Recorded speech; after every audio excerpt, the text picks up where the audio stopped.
Hey guys, आप सभी का स्वागत है आरएस प्ले सुपर की एक और न्यू वीडियो में। और आज हम बात करने वाले हैं कि आखिर एंजल और सुकुना के बीच में कैसा कनेक्शन है। तो बिना टाइम वेस्ट किए लेट्स बिगिन।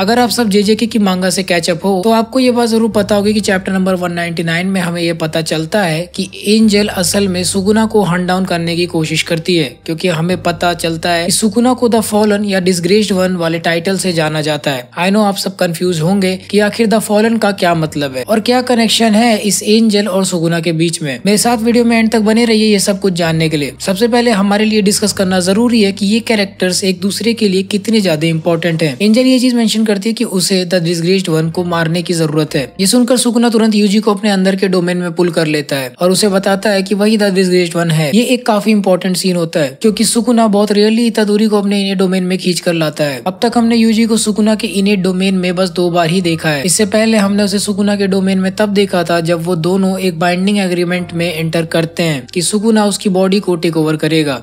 यूजुअली सुकुना उसके किसी भी बॉडी पार्ट में अपना मुंह निकाल के उसे जो कुछ भी बताना होता है वो बताता है। मोस्ट ऑफ द टाइम वो ऐसा बस उसे थोड़ा टीज करने के लिए ही करता है, बट स्टिल जब सुकुना यूजी को अपने अंदर के डोमेन में पुल कर लेता है ये बताने के लिए कि वही द फॉलन वन है, इससे हमें ये पता चलता है कि वो सच में एंजल को अवॉइड करना चाहता है या उससे छुपना चाहता है। सुकुना को डर है कि कहीं एंजल को पता ना चले कि वो यूजी की बॉडी में रह रहा है, क्योंकि अगर एंजल ने यूजी को मार दिया तो वो खुद भी मर जाएगा। लेकिन हमें ये अच्छे से पता है कि यूजी को मौत से डर नहीं है, एज लॉन्ग एज वो सुकुना को डिफीट कर पाए। ऑब्वियसली कॉज वही मेन विलेन है पूरी सीरीज में। क्या ये सुकुना की एक बड़ी मिस्टेक हो सकती है कि उसने यूजी को ये बात बताई कि वही द डिसग्रेस्ड वन है? क्योंकि हो सकता है कि यूजी ये बात तुरंत एंजल को बता दे, लेकिन फिर भी अगर हम यहाँ एक्चुअली डीपली जुत्सु काइसेन की पूरी स्टोरी लाइन को ठीक से समझे तो हम इसी कंक्लूजन पे पहुंचेंगे कि सुकुना ने यूजी को सच्चाई बता के कोई गलती नहीं की है। यूजी ऑब्वियसली ये बात एंजल को इसलिए नहीं बताएगा क्योंकि अभी भी यूजी के पास सुकुना की सारी उंगलियां नहीं है। गोजो ने सीरीज की शुरुआत में ये बात बताई थी कि यूजी का अभी मरना बहुत वेस्टफुल होगा, क्योंकि इसकी कोई गारंटी नहीं है कि एक ऐसा वेसल जो सुकुना को कंट्रोल कर पाए वापस कहीं मिलेगा। सो पूरी स्टोरी का गोल हमेशा से यही है कि यूजी को कुछ भी करके सुकुना की सारी 20 फिंगर्स खिलानी है और फिर उसे मारा जाएगा और उसके साथ सुकुना की कर्ज को भी खत्म कर दिया जाएगा।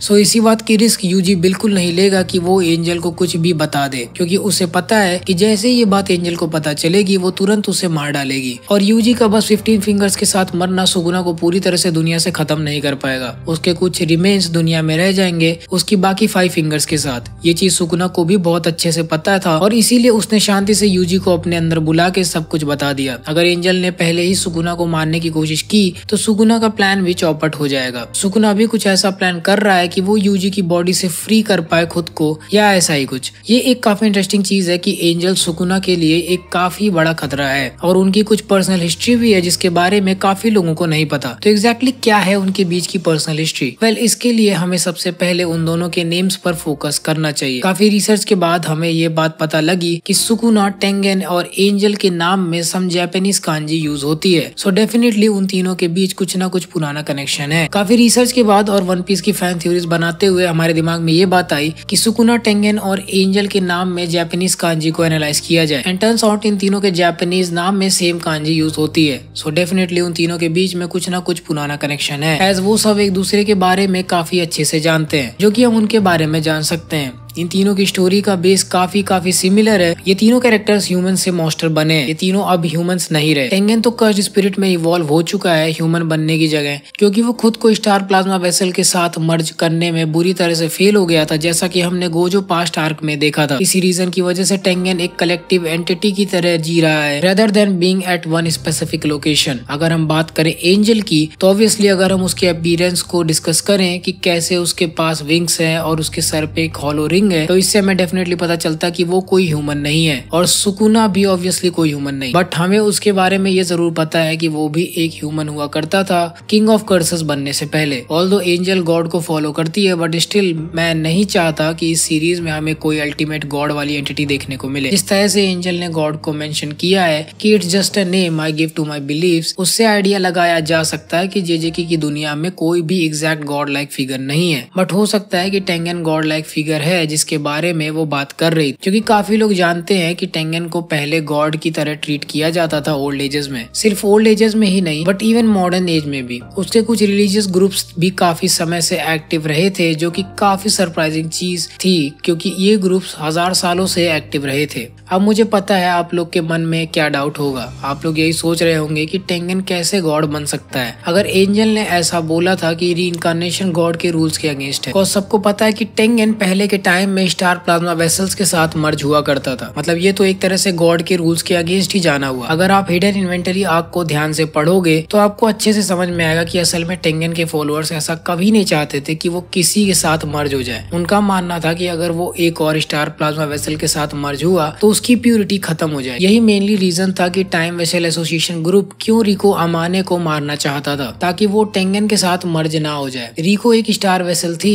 और टाइम वेसल एसोसिएशन ग्रुप एक ऐसा ग्रुप था जो कि टेंगन को वर्शिप किया करता था। टेंगन के फॉलोअर्स इतना ज्यादा उसे रेस्पेक्ट करते थे और उसकी पूजा करते थे कि उनका यही मानना बन गया था कि मर्जिंग की वजह से टेंगन की हेल्थ खराब हो जाए, जिसको एक सिन की तरह भी माना जाता है। एंजल भी शायद इसी रीइंकार्नेशन की तरफ हिंट कर रही थी, लेकिन फिर भी अगर वो टेंगन के बारे में बात नहीं भी कर रही थी तब भी हम ये जरूर कह सकते हैं कि ये तीनों किसी न किसी तरह से एक दूसरे से कनेक्टेड है। उनके इवेंट्स को स्टोरी की टाइमलाइन से भी मैच किया जा सकता है। टेंगन पहले ऐसा बंदा था जिसने जुत्सु सिखाना शुरू किया था बैक इन द नारा पीरियड। नारा पीरियड हेन पीरियड के पहले हुआ करता था और हेन पीरियड को गोल्डन एज ऑफ जुत्सु के नाम से जाना जाता। इस पीरियड में काफी सारे जुत्सु सॉर्सरर्स एक दूसरे के अगेंस्ट वॉर कर रहे थे और इसी पीरियड में सुकुना किंग ऑफ कर्सेस बन गया था। अब इस पीरियड को गोल्डन एज ऑफ जुत्सु कहते थे। इसका मतलब ये हो सकता है कि जुत्सु हेन पीरियड के काफी पहले से पॉपुलर रहा होगा, बट नहीं, ऐसा नहीं हो सकता। कॉज मांगा में ऐसा बताया गया है कि टेंगन ने बस पिछले पीरियड में जुत्सु की फाउंडेशन बनाई है और जो कुछ भी उसने सबको पढ़ाया कर्ज एनर्जी वगैरह वगैरह के बारे में, उसने अपने लिए बहुत सारे फॉलोअर्स और रिलीजियस ग्रुप्स भी स्टैब्लिश किए जो कि उसकी पूरी श्रद्धा से पूजा करने लगे। इतना सब कुछ पढ़ने और सोचने के बाद मेरे मन में बस यही सवाल आता है कि व्हाट इफ एंजल और सुकुना भी टेंगन के फॉलोअर्स हुआ करते थे। टेंगन को तो एंजल के बारे में पहले से ही पता था। टेंगन के बैरियर यूजर होने के बावजूद स्टोरी में ऐसा बताया गया कि वो कलिंग गेम्स के अंदर कुछ नहीं देख पाता था क्योंकि कॉलोनी बैरियर्स उसको रिजेक्ट कर रहे थे। सो द फैक्ट कि वो ये जानता था कि एंजल नाम की कोई लड़की कलिंग गेम में होगी और उसको अपने टाइम पीरियड के बारे में भी पता होगा और उसकी क्या कर्स टेक्निक है बिना कलिंग गेम के बैरियर्स के थ्रू देखते हुए, ये बताता है कि वो दोनों पक्का एक दूसरे को जानते होंगे। अगर हम बात करें सुकुना की, क्या पता जब सुकुना एक ह्यूमन था तब वो टेंगन की टीचिंग से नारा पीरियड में जुत्सु सीख रहा था और हो सकता हो कि कुछ समय बाद वो टेंगन के नॉलेज से भी काफी ऊपर वाली पावरफुल चीजें सीख गया, क्योंकि एक बार सुकुना ने अपनी एक फाइट में ऐसा कहा था कि वो बहुत अच्छे से जानता है कि असली जुजुत्सु एक ऐसी चीज है जो ना सॉर्सरर ना तो कर्स्ड स्पिरिट्स कभी समझ पाए। ये सुनने में काफी अजीब लग रहा होगा, लेकिन उसका डोमेन एक्सपेंशन जिस तरह से वो किसी आर्ट पीस को रियलिटी में पॉइंट करता है, हमें उसके माइंडसेट के बारे में अच्छे से बताता है कि कैसे उसे असली जुजुत्सु के बारे में अच्छे से पता है, जो कि उसे बाकियों से अलग लेवल पे लाके रख देता है। आई नो कि ये कुछ ज्यादा ही सोचना होगा, लेकिन क्या पता Sukuna first ever cursed spirit था जिसको one who had fallen from grace की तरह से डिपिक्ट किया गया था। अब इसको सबको समझने के लिए हमें, अब इन सब चीजों को समझने के लिए हमें उसकी बैक स्टोरी पता करनी होगी। इसमें भी काफी सारे प्लॉट होल्स हो सकते हैं, जैसा कि हमने सुकुना की जोगो के साथ फाइट में देखा था। सुकुना ने अपने आप को ह्यूमन सॉर्सरर्स और कर्स्ड स्पिरिट से सेपरेट कर लिया था। हो सकता है कि वो पहले कर्स्ड स्पिरिट ना हो बट एक ऐसा बीइंग हो जो जुजुत्सु की नई हाइट पे पहुंच पाया और इसी वजह से वो एक कर्स्ड स्पिरिट में बदल गया। तो अगर टेंगन पहला ऐसा आदमी था जिसने जुजुत्सु की शुरुआत की, तो हो सकता है कि सुकुना ने एज अ ह्यूमन जुजुत्सु असली में क्या है ये डिस्कवर किया होगा और इवेंचुअली किंग ऑफ कर्सेस में इवॉल्व हो गया हेन एरा में, जो कि जुजुत्सु एक्चुअली में दुनिया में इंट्रोड्यूस होने के पहले हुआ। इन नई शक्तियों को यूज करके सुकुना ने काफी सारे सॉर्सरर्स को बेरहमी से मार दिया था, जिसकी वजह से उसे द फॉलन वन का टाइटल दे दिया गया था। इस बात से हम ये चीज भी प्रेडिक्ट कर सकते हैं कि कलिंग गेम्स एक तरह से हेन एरा का रिक्रिएशन है, क्योंकि जब केंजाकू ने शिबुया के एंड में कलिंग गेम्स की शुरुआत की थी, उसने कुछ ऐसा कहा था कि सुकुना, क्या तुम मुझे सुन रहे हो? It's starting once again, the world of Heian and the golden age of jujutsu.